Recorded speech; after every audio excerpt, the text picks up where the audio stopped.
Hello and welcome to the Love and Compassion podcast with Gissele. We believe that love and compassion have the power to heal our lives and our world. Don't forget to like and subscribe for more amazing content. Today, we'll be chatting with Deidre Harris, who is a national leadership in highly effective teams development trainer and coach. She supports educational programs looking to enhance their administrative staff's leadership skills and their teaching teams' levels of effectiveness. Please join me in welcoming Deidre. Hi. Hi. Hello. Welcome to the show. Oh, thank you for inviting me. Oh, thank you so much for being here. This is definitely a topic of interest for me. I was wondering if you could tell the audience a little bit about how you got into this work. Oh my gosh. To make a long story very short, that I've just been working in the education field for over 35 years. And through all of my various different positions, leadership has just been coming up over and over and over again. And what does that look like as a teacher working with children, or as an assistant supporting that teacher, or as a director or principal supporting staff? And so no matter what position I was in or what I was doing, leadership was just always at the foundation of everything we did. So as I stepped out to do my own work, it just kept coming up more and more. And so I said, okay, there's a need. Let me get out there and help to address it. Wonderful. Wonderful. And what were Yeah. some of the biggest leadership challenges you saw in the education system? Well, gosh, I have to start with myself, Gissele, right? So, how did leadership show up in me? And a lot of times we kind of think about it and put it under the category of professionalism, but Mm, leadership actually goes beyond professionalism. To be professional, to show up with that hat, to do the work that you are hired to do in a manner that, that gives great outcomes for everybody. That's just one piece of it. When I go in and I talk about leadership, it's really about mindset. And so I actually had to work on my own set. Who am I as a leader? And how do I get to show up in that leadership to actually, again, get those outcomes that I'm looking for? And so as I started doing this work among myself, like I mentioned earlier, I started seeing it elsewhere. And what I noticed is that, again, well, the biggest challenge, or the thing that I noticed the most, is everybody attributes leadership to a title. Right. So yeah. you're either your administrator, or like I said before, you're a director or a principal, or, sit somewhere where leadership is part of your title, in the sense of authority. And so that's, I would say, one of my biggest challenges, and what I noticed. And again, what's, motivated me to do this work, because leadership, we're all leaders. No, Yeah. regardless of our title, regardless of what we do. And because I have that belief, then going out there and helping people to see their leadership, and then to start standing in their leadership, that's been my ongoing challenge and work. Hmm. Yeah. Thank you for that. Thank you. And I really appreciate that you said that, everyone or anyone is a leader, right? Including the children. And so as teachers who step up into their own leadership can then model that for the kids themselves. But the school system isn't always sort of designed that way, where leadership can come from anywhere. It is at times designed in a very hierarchical, as many other systems that we have. How has this structured been sort of a little bit of a hindrance or help around leadership? Well, I would say it's definitely a hindrance, or a challenge, a barrier. And again, you nailed it. The education field is very hierarchy driven. It's very top down. We see that in our struggles with being a teacher, or wanting to be a teacher, and having things put upon you that you have little to no control over, and hence some of the impact in terms of the severe teacher shortage that we're in right now. I mean, who wants Mm, to work under those demands? So absolutely, going in and again, helping people to understand that when you take on and think about personal leadership, it takes you out of this space of feel what I call victimhood, of feeling like, oh, I have no control, I have no influence, I have no power, and really showing people just how much power they actually have, even when things are being put upon them. So how they address a situation, how do they stand up and use their voice, how do they actually go through and develop their skill sets. Those are things we all have personal power over and agency, and so therefore we can stand in our leadership regardless of what's going on around us. And in fact, when we're truly grounded in our leadership, the outside world tends to impact us less. Meaning it's not like things don't happen, but our response, we tend to be more responsive and less reactive, Yeah. right? Yeah. And ultimately that's the goal. Yeah. And what you said is so, so important because I think you're right. There's times when we feel helpless. And so if we really can reflect on where's my power in this moment, even if it's just in how I react to this particular experience, then we'll feel more powerful, then we feel like we'll have more leadership. I just wanted to go back to your point about this sort of shortage for teachers. Do you think that sort of the lack of funding or the lack of like the amount of money that teachers are getting paid, it might be contributing? Because right now the cost of living seems to be not necessarily reflecting what people's salaries are. So wages and salaries are certainly part of that. And also, I mean, there's a disparity even within the education field. So if you're part of a school district, then your salary tends to be higher. You have access to more resources, including additional education that can be subsidized, as well as benefits.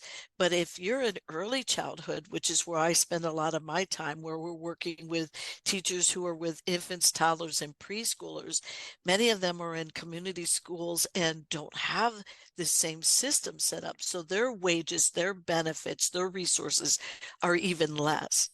And yet the expectations for their education are the same. And we know how expensive it is for college, right? To get that degree. And so even in early education, you need to have a degree. So now we're asking people to take on a lot of debt, right? Because Yeah. most of us, how many of us can afford paying for it outright? So we're taking on a lot of debt and coming out with very low wages, which means that, I mean, just the cost of living, but those dreams like owning a house, right? Or, things like that, providing for your family, get whittled way down because of the amount of debt that you're already coming out with. And so absolutely that has a lot to do with the field. And as I mentioned earlier, again, because a lot of things are so top-down driven, a lot of things, again, I use the word put upon because it is directed by people sometimes outside of the field, have little understanding or have an expectation of an outcome and say, this is what we want you to do, and this is how we want you to do it. All of that decreases the motivation for becoming a teacher because they actually have taken the art away from it. And I don't think Yeah. people realize that teaching is both a science and an art.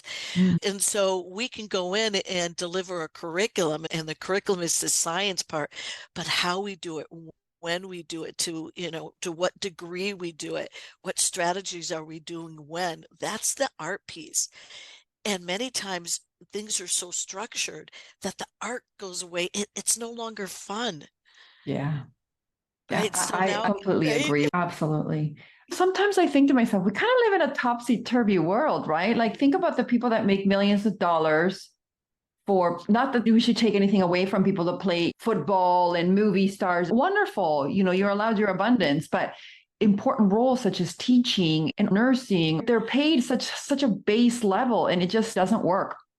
And we're kind of in an Yes. interesting time. I see it because we kind of have this gap. There was the baby boomers and people of my generation and even younger that kind of got sold a bag of goods, right? And it sort of worked for us during our time. You could go to a good school, graduate, get a good job, get all the things that you thought you were going to get. But the new generation, even if they graduate, they come out with huge debt.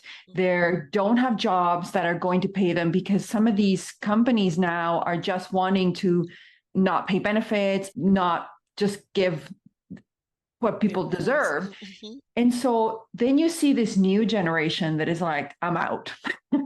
Yes. I'm going to live off grid. I'm going to make money on social media.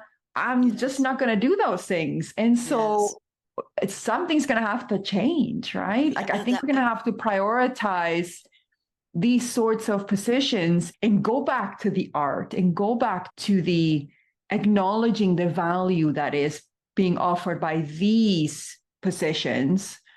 It doesn't have to be one or the other. I mean, these people can still stay in their abundance, but the abundance of teachers and nurses should be elevated from my perspective. Yes, I totally agree. I mean, and we could spend weeks here on this topic alone, right? Just thinking about, what are our priorities? And when I go back and we know this because I mean the research has come out over and over and over again, the return on investment. So I'm going to bring it back to education because the return on investment when we invest in our children, it's something like 16 to 18% or times what the initial investment was.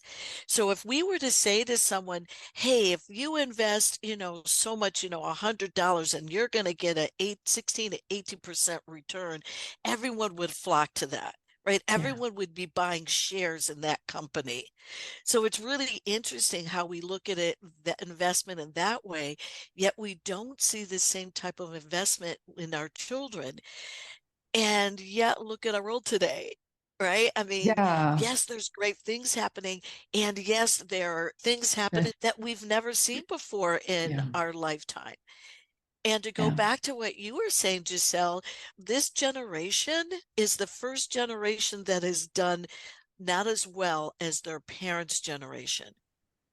So when you're talking about they're coming out with debt, that we have so many students coming out and having to live with their families because the jobs just aren't out there paying what they would need to survive with inflation, or they have this huge mountain of debt that that they have to get up underneath of, and all of these other things. So we get to look at that because what are we setting up for the generations who are coming after us? What are we leaving them?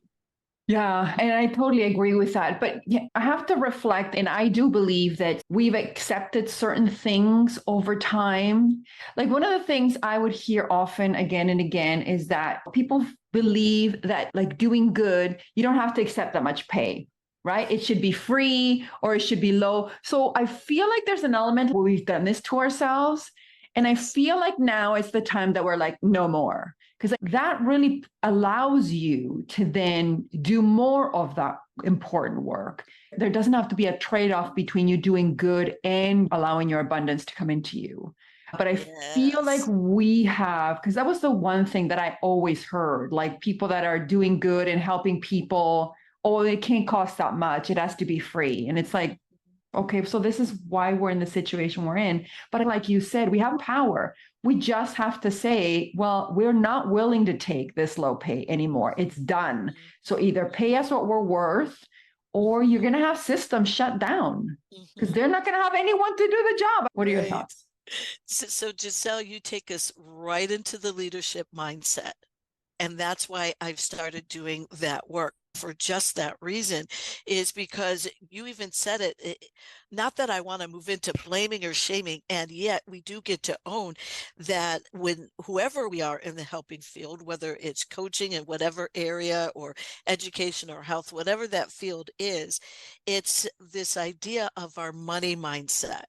Right? Like, money is the root of all evil, or whatever we grew up with, that somehow, and you said it, that somehow that when we attach money to helping others, now we're wrong, or we're greedy, or we should do it from the love of our heart.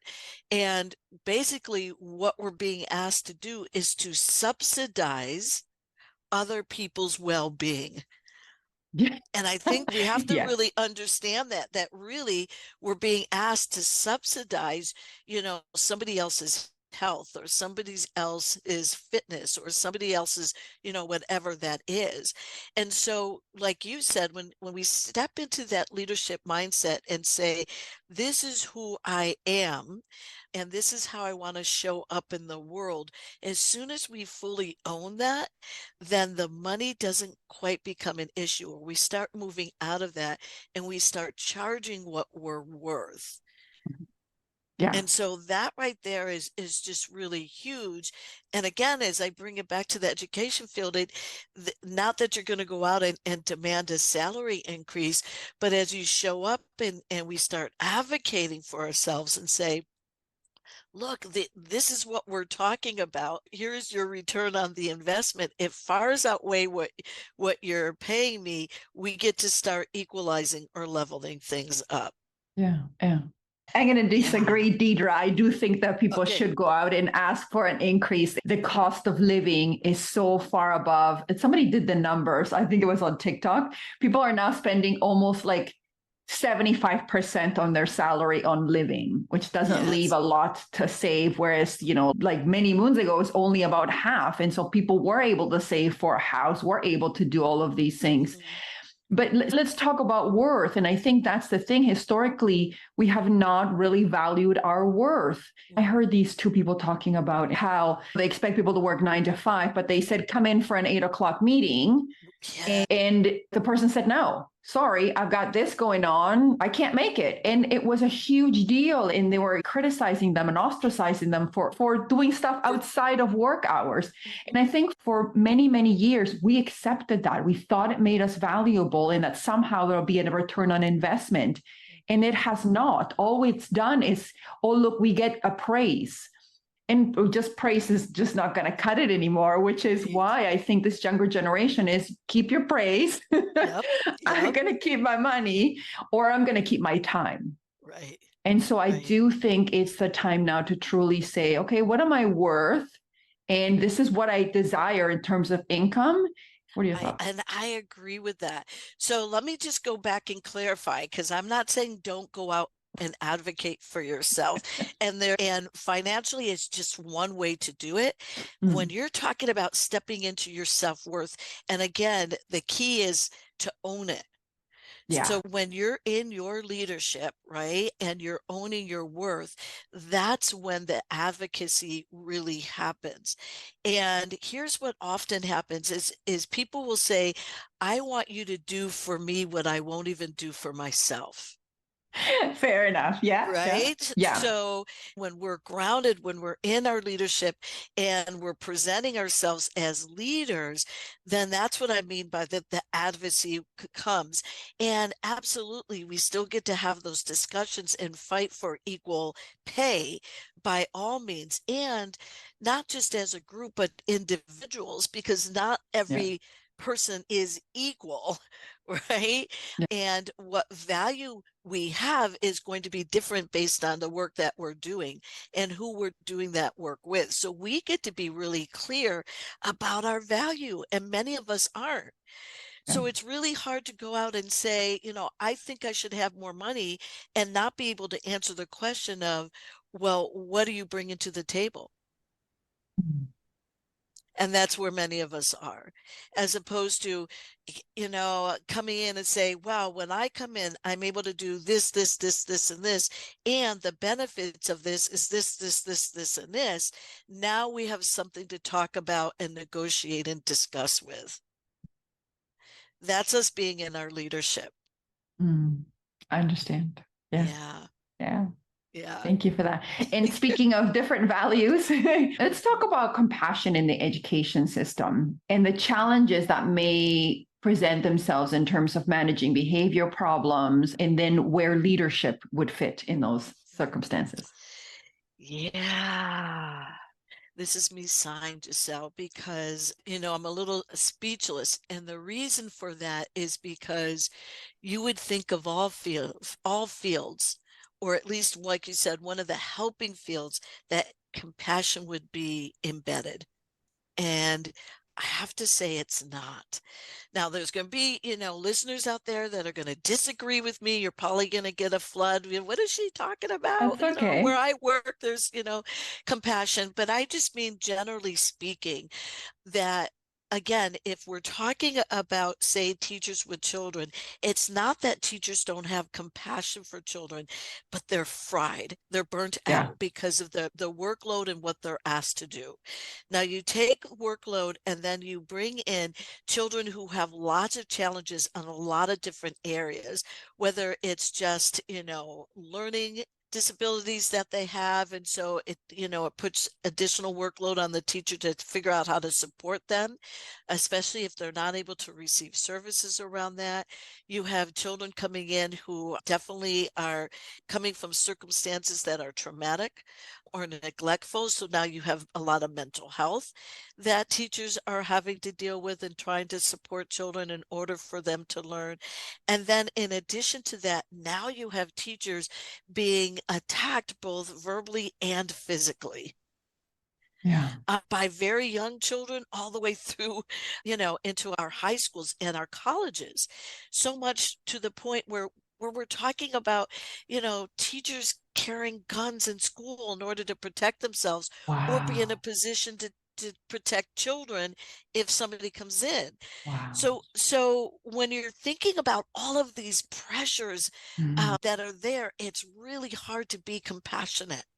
So it's not that our teachers, our directors, our principals don't want to be compassionate. It's really hard when we have all of these external pressures. It just truly is. Now, and then on top of that, think about, again, just having compassion for ourselves. And that's where that leadership comes in.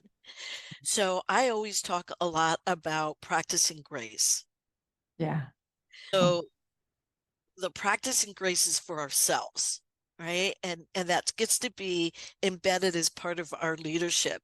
So I mean, there's great websites out there, like I think it was one called selfcompassion.org. So if anybody, wants to check that out, wonderful woman who's been in the field for a very long time, provides lots of free resources on there.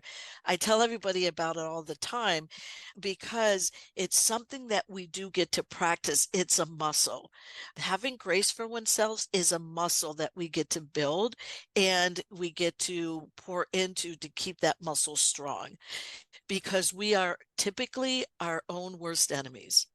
Right? You've heard that, right? mhm. That inner critic or that self critic, that voice in your head that comes up when you do something and they might say, or you made a mistake. Well, that was stupid. Well, how dumb was that? Or that voice that comes up and says, who do you think you are? You can't do this. Or keep your mouth shut. You don't have anything to offer. That's the voice that we're talking about, that we get to actually look at and say, thank you, but no thank you. I don't Yeah. need that advice today. I am Yes. practicing grace. Practicing grace means that we are owning that we are fully human. And so I say that as a recovering perfectionist. So I Mhm. own that. I have to practice every single day to not get things to such a high degree and then, where I'm not getting things done or driving myself crazy. Instead, I get to practice grace and say, I'm human. It's okay if I make a mistake. Now, if I'm making that same mistake repeatedly, that's great feedback that I want to go in and look at that. So I'm not saying, go out and just be a hot mess all of the time, but just owning, it's not going to be an if, it's going to be a when. We're going to make mistakes. And if we're going to learn and grow and practice that self-compassion, we need to practice grace, giving ourselves grace. And as Yeah. soon as we're able to really be compassionate, then we become really genuine in stepping into compassion for others. Mhm. Absolutely. Absolutely. I don't think people realize that that critical voice like internally, is how they talk to other people as well. Some of the most Mm, critical people that I have met, that's how they talk to themselves as well. And so here we talk about when you fill up your bucket, right, and you give to love and compassion towards yourself, then you can give to others from your overflow, right? Then you have more than yes. enough. And when you give yourself love and compassion, and you give yourself what you're looking for externally, you don't need people to be different. You don't need them to be a specific way. And so you can have that grace for yourself and Mhm, other people. mhm, One of the things that I found, I was thinking about what you were saying around, teachers carrying gun and so on, is the role of fear and the mhm, lack of emotional regulation that has been mhm, taught. And I think that's what compassion helps us do, is regulate those difficult feelings. mhm. How has fear really impacted teachers' abilities to really be in their leadership in those moments? Well, fear shows up in a lot of different ways. And we know that, fear is actually a secondary emotion, meaning something else is happening and the result or the symptom is fear. So, one of the things we get to look at is, what am I afraid of? Right. So if I think about myself and me as a perfectionist, am I afraid of failing? Am I afraid of what people might think of me? I mean, it's going to look a little different for everyone. And that's part of the self-discovery process, is it's, what am I afraid of? Because that's really what I want to look at. If I'm just saying, I'm afraid, then that's an outcome, that's a symptom that's telling us, right? Yeah. And that kind of goes back to what you were saying about our emotions, is that our emotions is our body's feedback to us that something is going on. And so listening to that feedback is critical to help us figure out what is it that's going on. And you also said that earlier when you said that this isn't something that's taught. And so while we're starting to do that, we call it, social emotional learning or development. We do that, in our schools, and that's becoming prevalent again, especially after COVID. But also, what people don't realize is that our corporations are actually spending billions of dollars on training their people in emotional intelligence, which basically is social emotional development for grown-ups, right? So how do we manage those big emotions, right? Anger, frustration, fear, resentment, jealousy. I mean, we can go on and on and on. How do we manage them? How do we regulate? And how do we look at it in relationship to those people around me? So when I'm having these emotions, who else is it impacting? Because I get to look at that. And so one of the quotes that I absolutely love out there is, live in the impact, not the intention. Mm-hmm. And Yes. that's huge, right? Because often we say, oh, well, I didn't mean to, or I intended to. And my question is, well, how did that turn out? Mm-hmm. And if we're talking about something that, didn't turn out the way we expected to, that's great feedback for us, that we get to go back and change or shift something and try it again to get closer to the outcome that we were wanting. Yeah. Yeah. And I love how you frame that, and even this in what you had said before, because there's such an element of acceptance and not judgment. Even when you said, I keep making the same mistake. But if you keep doing the same behavior, you might not be aware that it's serving you somehow. Sometimes we may not like our behavior, but it's serving us, because otherwise we wouldn't keep doing it. So maybe there's a subconscious thing that we need to look at. So I love how you frame that in terms of, you know what? So these are just messages that we need to understand, then, that are reflecting or mirroring back to us what we may need to heal, what we might need to address, which I think is so, so pivotal, because we get stuck behind the shame, the criticism, the guilt, all of those difficult emotions, and can't get past them in order to be able to then to really understand the lesson. And I Mhm. think that's one of the reasons why we're kind of in a little bit of a cancel culture, because we can't deal Just a with those little. difficult feelings. Oh, that was my nice way of saying, like, what's going on? Because we can't deal with those feelings of being triggered, of being in conversation when we Yes. disagree. And so, Yes. how do we lean into those difficult feelings so that then we could lean into each other and not away from one another? right? What are your Yes, thoughts? yes. So I call that, I have a problem and I want you to fix it. That's exactly what it is, right? Right? Because when Yeah. I'm triggered, that's my problem. But we're so used to saying things like, you make me so mad. Yeah. Right? And attributing our emotions to somebody else. And as soon as we do that, then we place, right, blame and shame and guilt and all of that judgment on somebody else, as opposed to, and this is, it's a radical thought, but yet it's also a very freeing thought, as opposed to owning it our totally ourselves. Again, taking us back into our leadership. When I Yeah. fully own my emotions, I'm mad. Now that, Gissele, you said something or you did something, and first thought is, it made me mad, as opposed to, and I got mad. So Yeah. that's feedback for me that there's work that I get to do because I'm the one that's mad. It's crazy for me to say, Gissele, you got to change what you said or change what you did so I don't get mad anymore. Yeah. Right. And what people don't Absolutely. realize, but Yeah. but we've been trained to do that.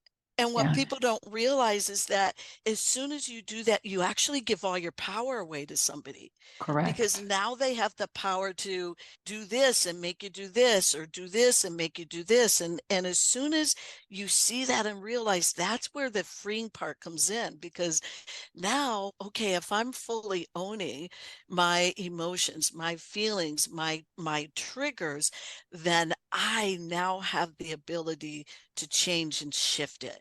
And it Yeah. doesn't rely on anyone else. And as Absolutely. soon as that happens, like you said, that, the cancel culture will start going away. It's like, oh my gosh, nobody can make mistakes anymore. Yeah. Nobody can make human, or your whole life will be wiped out. Yeah. I completely agree with what you said because I truly believe that if something triggers me, I immediately think, okay, what's going on for me? Like what's because if somebody says something that is hurtful, I'm like, oh, that's where they are. But if I get triggered by it, that's an immediate sign that there's something going on within me. Because Yes. why am I giving that thought the power? Yes. But we don't want to accept responsibility because then we're responsible for what we have created, and therefore and it expands that we're responsible for everything we've created. And then Yes. sometimes that's hard to admit, but like you said, it's the first step towards making a change and stepping up into our leadership, right?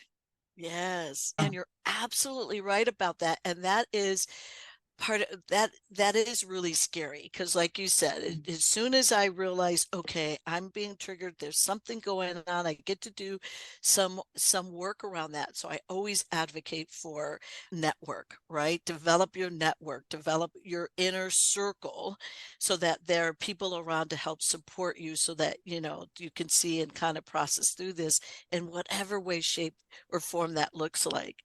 But going in and understanding that you're triggered and owning it is kind of like, okay, I have work to do here. And as soon as you recognize it, it's like, oh, okay, I can do something around it. And then you look around and you're like, oh crap, I got a whole bunch of stuff I got to clean up.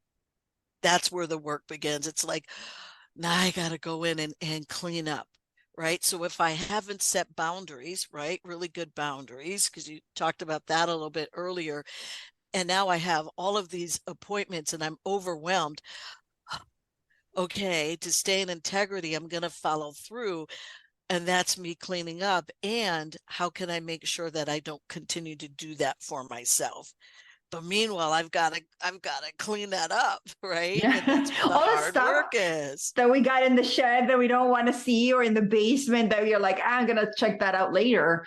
In order for you to change your life, you have to look at that. And I do think that what's happening in the world is kind of like all of those boxes coming out and being like, hello, Oh remember yeah. me?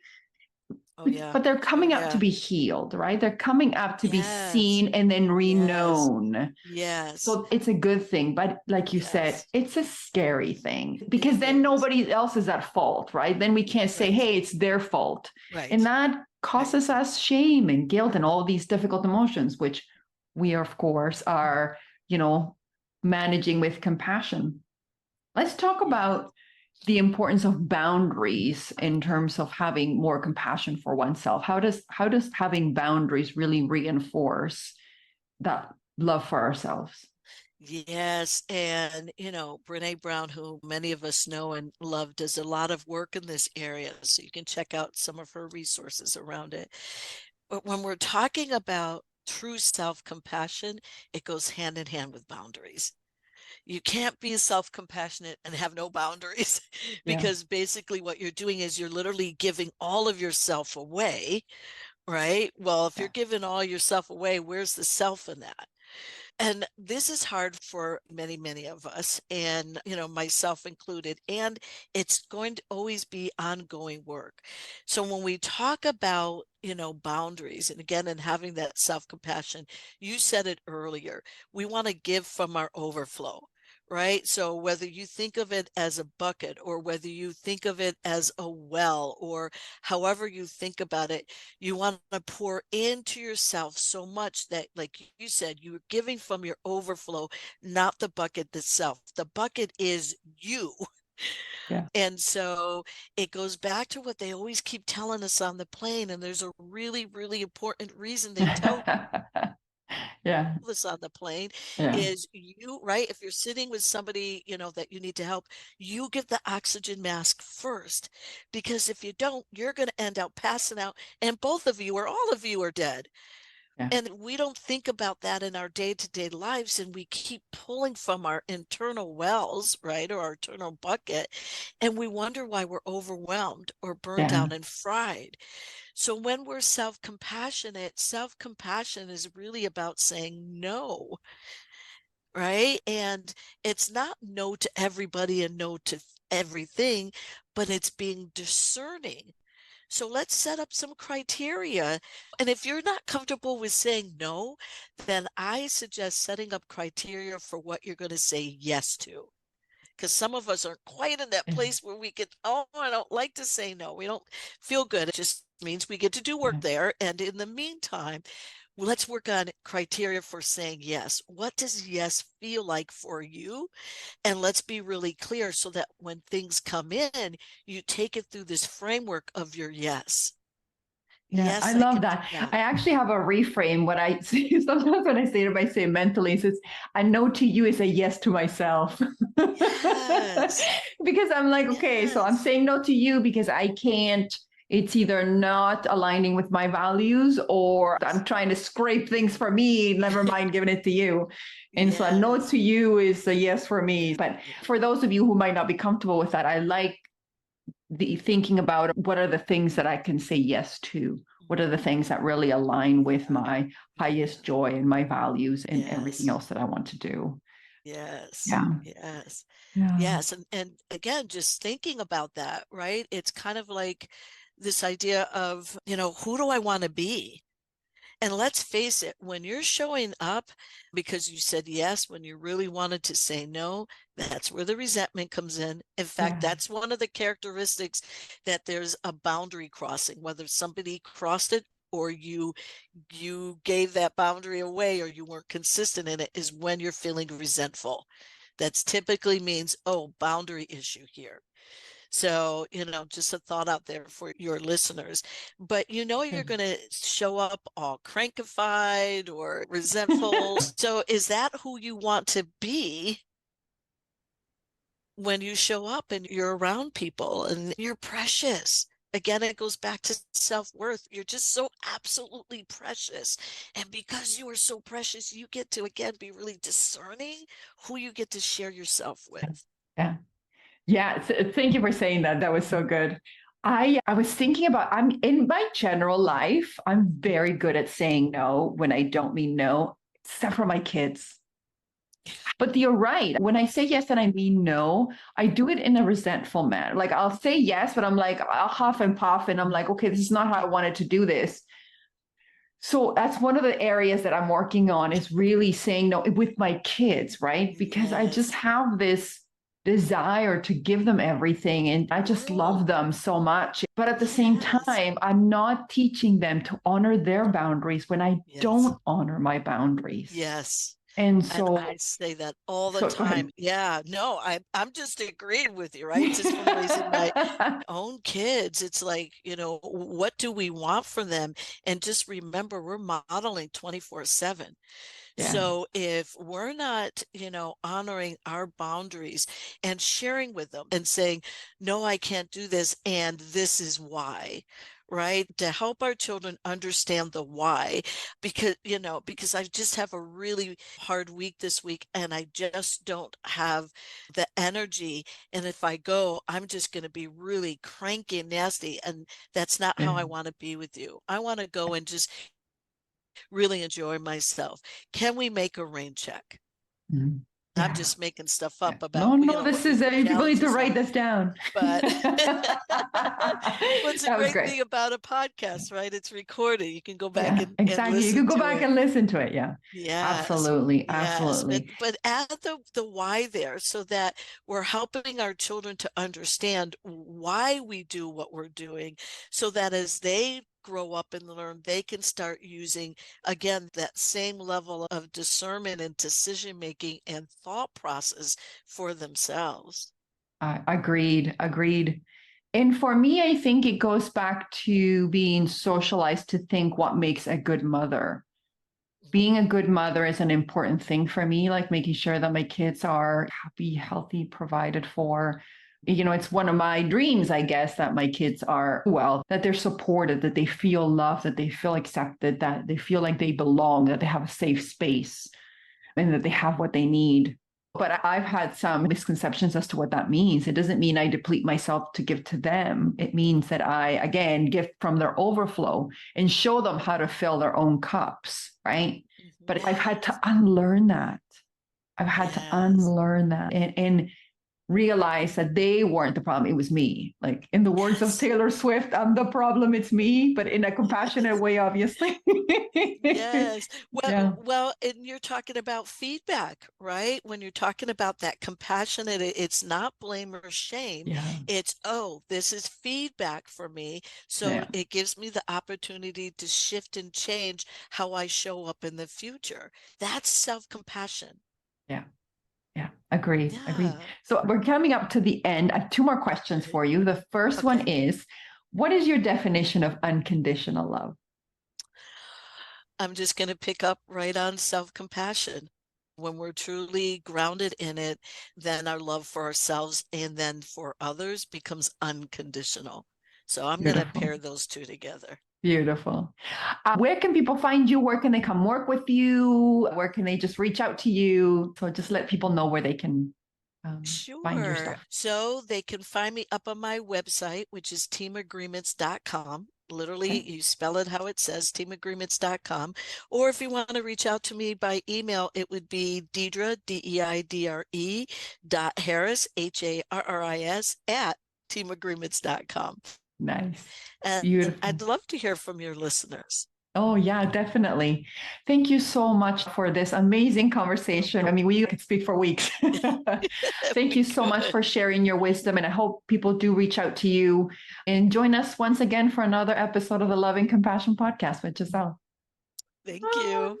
Bye.